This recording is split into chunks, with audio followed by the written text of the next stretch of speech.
សាច់គោអាំងចាស់ភាសាមកកន្លែងនេះទោះបីជាទៅញ៉ាំច្រើនដងក៏អត់មានចិត្តណាយដែរព្រោះដោយសារតែរសជាតិដែលគាត់ធ្វើចេញមកនឹងគឺឆ្ងាញ់មែនទែនហើយបាត់ពិសោធន៍នៅក្នុងការលក់មិនមែនថ្មីថ្មោងទេពុកម៉ែបងប្អូនបើគិតទៅជិត40ឆ្នាំហើយគឺគាត់លក់ត3ចំនួនណាហើយគាត់មានជាប្រភេទថ្លើមគោសាច់គោមូក៏ដូចជាសាច់គោចនិតណាបើថាជ្រូករបស់គាត់នេះវិញគឺត្រជាក់ញ៉ាំទៅឆ្ងាញ់មែន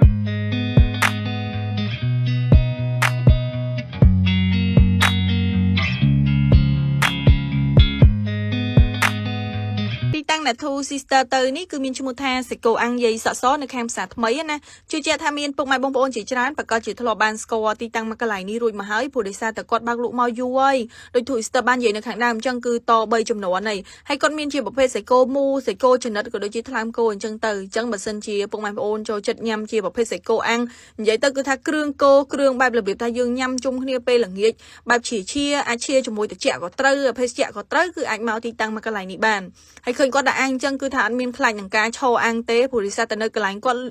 លក់ដាច់ហើយសំខាន់ភ្ញៀវច្រើនទៀតសឹងថាអាំងឲ្យភ្ញៀវអត់តន់ណាហើយទូ Easter សង្កេតឃើញថានៅទីនេះមិនមែនមានត្រឹមតែជាភ្ញៀវក្នុងស្រុកយើងទេសូម្បីតែភ្ញៀវបរទេសក៏មានច្រើនដែរមានទាំងជនជាតិកូរ៉េទៅញ៉ាំទៀតនិយាយទៅគឺថានៅកន្លែងគាត់នេះអ្នកដែលជាមួយអីគឺស្គាល់ច្បាស់តែម្ដងទៅលើរសជាតិហ្នឹងហើយបើថាជ្រូករបស់គាត់វិញពុកម៉ែបងប្អូននិយាយទៅគឺថាគាត់បកកែធ្វើមែនតើរបៀបយើងមើលមកសាមញ្ញទេប៉ុន្តែវិធីសាស្ត្រនៅក្នុងការធ្វើគឺសុទ្ធសឹងតែខុសគ្នាផ្សេងគ្នាណាហើយគាត់ដាក់ខ្លះសេត្រជាក់ហើយដាក់ជាមួយនឹងម្ទេសសម្រាប់ម្ទេសនេះគឺគាត់ឆាខ្លួនឯងអញ្ចឹងនៅពេលដែលដាក់អញ្ចឹងមកគឺឆ្ងាញ់មែនតើចំពោះតម្លៃវិញគឺមួយចង្កាក់2500រៀលណាអញ្ចឹងពុកម៉ែបងប្អូនអាចទៅញ៉ាំបានហើយបើសិនជាទៅញ៉ាំទទួលបានរសជាតិបែបណាជួយ comment នៅខាងក្រោមវីដេអូនេះផងបើសម្រាប់ Twister វិញគឺថានៅកន្លែងគាត់ឆ្ងាញ់គ្រប់មុខតែម្ដងហើយសឹងថាភ្ញៀវខ្លះទៅសើនៅកន្លែងគាត់ទៀតព្រោះដោយសារអីនៅកន្លែងគាត់នេះគឺបទពិសោធន៍ស្នាដៃជើងចាស់ពុកម៉ែបងប្អូននិយាយទៅគឺថាអ្នកណាដែលមិនស្គាល់សាច់គោអាំងយាយសក់សគឺល្បីប្រចាំផ្សារថ្មីនឹងតែម្ដងចំពោះទីតាំងវិញម៉ួយចាស់គឺស្គាល់ហើយប៉ុន្តែតម្លៃសម្រាប់ម៉ួយថ្មីដែលចង់ទៅញ៉ាំអីគឺអាចទៅបានសម្រាប់ទីតាំងរបស់គាត់ហ្នឹងគឺ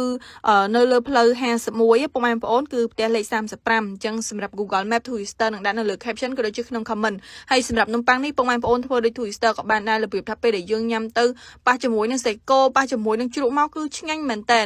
អញ្ចឹងសម្រាប់វីដេអូរបស់ Twister ថ្ងៃនេះគឺមានតែប៉ុណ្្នឹងទេពុកម៉ែបងប្អូនអាចទៅញ៉ាំបានដែលគាត់មានបើកចាប់ពីម៉ោង11ព្រឹករហូតដល់ម៉ោង9យប់ណាអញ្ចឹងគឺថាចេញពីធ្វើការមកអត់ដឹងថាទៅណាចង់រកជាប្រភេទសាច់គោអាំងឆ្ងាញ់អីគឺអាចទៅទីតាំងមកកន្លែងនេះបានបាយ